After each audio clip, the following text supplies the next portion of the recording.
yang melarang minum khamar cuma 3. Yas'alunaka 'anil khamri wal maisir qul fihima ithmun kabir wa manafi'u linnas wa ithmuhuma akbar min naf'ihima. Muhammad, kalau ada orang nanya kau tentang khamar, tentang judi, tentang mengundi nasib, ya katakan itu perbuatan dosa. Manfaatnya memang ada, tapi ithmuhuma akbar min naf'ihima. Ya, dosanya lebih gede daripada manfaatnya.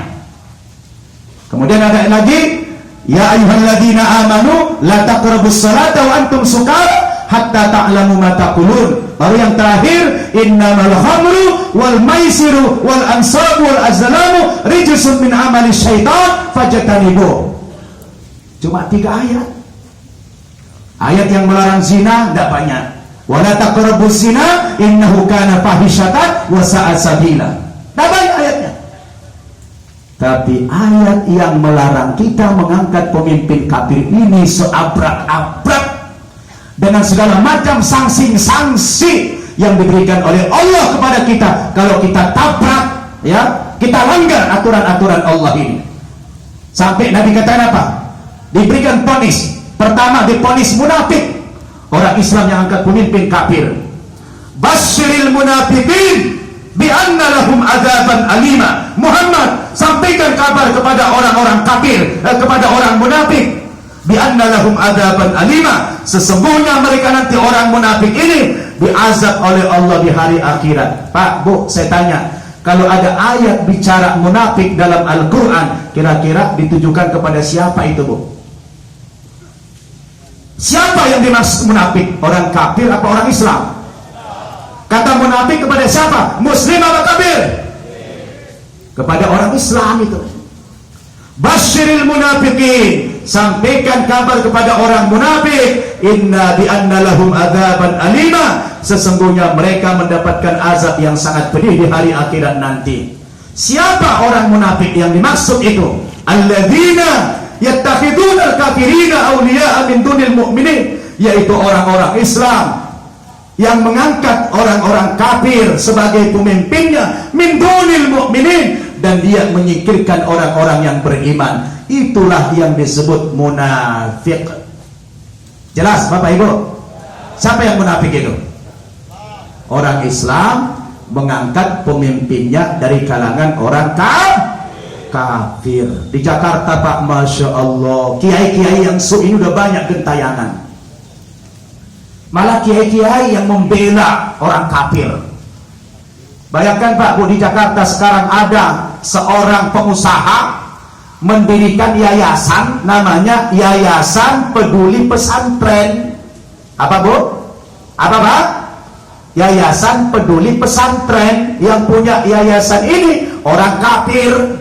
Tujuannya untuk bantu-bantu pesantren. Dia ketuanya, wakilnya adalah kiai. Akhirnya si kafir ini bebas keluar masuk masjid, berkhutbah di masjid kalau hari Jumat, hari Sabtu dia berkhutbah di sinagog, hari Minggu dia berkhutbah di gereja. Kacau dah. Masya Allah. Bahkan kalau dia keluar masuk pesantren oleh santri-santriwati, Pak, Bu, dicium tangannya sama santriwati, diciumi tangannya. Padahal kiainya saja tidak pernah menyentuh tangan santriwatinya. Betul tak? Tidak pernah menyentuh tangan santriwatinya. Ini orang kafir, Bapak Ibu, dijadikan tokoh, jadi panutan, datang ke pesantren, rebutan anak-anak santriwati mencium tangannya. Na'udzubillahi min zalik. Dan kiai itu hanya bikin fatwa, lebih baik kita dipimpin oleh orang kafir yang adil ketimbang oleh orang Islam yang korup. Kacau ini kiai ini. Apa mungkin ada orang kafir adil? Saya mau tanya dulu, ini mantan kafir soalnya, tapi jangan ngomong-ngomong ya, rahasia nih. Apa mungkin orang kafir itu adil? Saya tanya dulu, ada nggak orang kafir adil?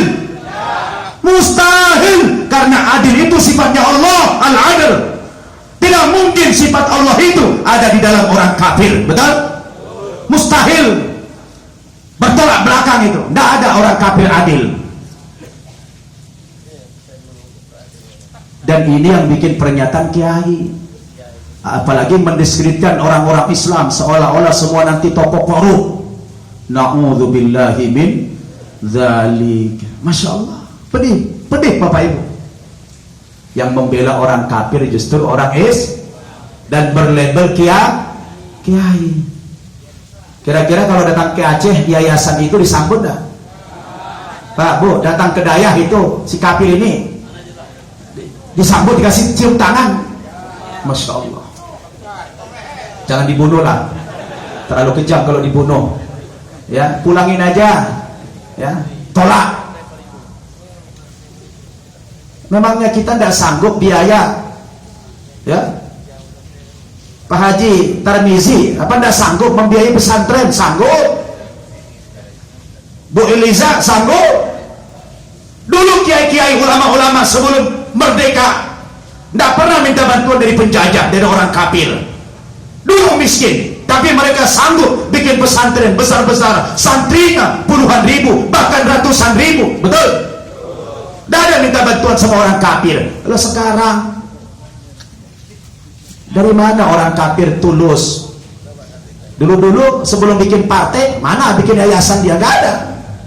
Begitu bikin yayasan, mulai bikin partai, baru bikin yayasan Islam. Na'udzubillah mintal. Kita Pak sudah dihina sama orang kafir, disepelekan kita Pak, diukur sudah kemampuan kita. Maka alhamdulillah kiai-kiai di kiai-kiai di Madura bikin petisi, kiai-kiai di Ambon, di Banten bikin petisi menolak kiai yang menerima bantuan-bantuan yayasan pesantren dari orang kafir itu. Masya Allah. Masya Allah Bapak Ibu, sedih kita.